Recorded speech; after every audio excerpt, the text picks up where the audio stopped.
ये क्वेश्चन आपके सामने लिखा हुआ है, बेसिकली कुछ नहीं, मैं आपको समझा देता हूँ, आप पढ़ भी लेना कि ये 2 धागे हैं और 2 धागों से एक प्लैंक टांग दिया और एक कीड़ा ए से लेके बी तक चला गया।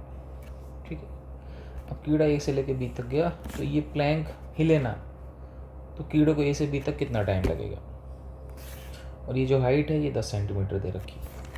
ठीक है, तो देखते हैं सवाल करते कैसे हैं। ठीक है, तो ये सवाल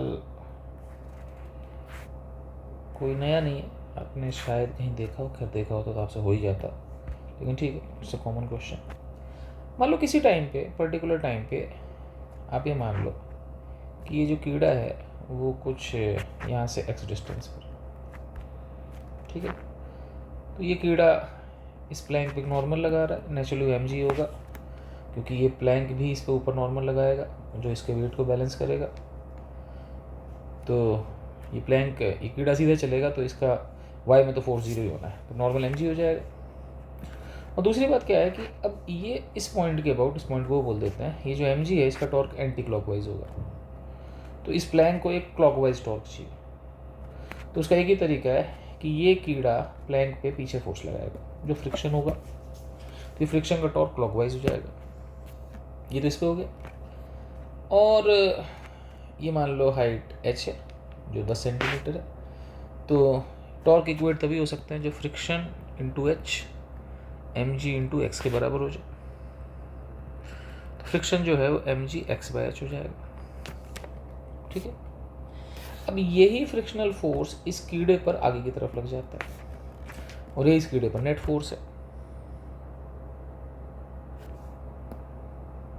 ठीक है, तो इस कीड़े पे देख, प्लैंक के पीछे फोर्स, कीड़े पर आगे, तो हमने एक सिंपल चीज़ देखी कि जो सेंटर पॉइंट है m बोल देते हैं, इससे x डिस्टेंस लेफ्ट पर इस कीड़े पर फ्रिक्शन आगे लग गया mg h/x। अब एक्चुअली अगर x के हिसाब से देखें तो x लेफ्ट है, फोर्स राइट है, तो ये बेसिकली माइनस आना चाहिए क्योंकि x लेफ्ट है, फोर्स राइट है। ठीक है, आप समझ रहे हो, तो ये एक SHM हो गया। अब SHM में टाइम पीरियड क्या होता है, 2π√m/k, तो m की जगह में आ गया और इस कांस्टेंट की जगह mg/h आ गया, f बराबर kx। तो ये m से m कट गया, 2πh/g आ गया, h 0.1 है, g 10 है, तो ये आ गया 2π/10। ठीक है, सही है। अब ये तो टाइम पीरियड हो गया जाना प्लस आना, लेकिन हमको केवल यहाँ से यहाँ तक जाना है, a से b तक, तो ये जो टाइम हो जाएगा ये आपके पास हो जाएगा π/10। ठीक है, बस आंसर आ गया।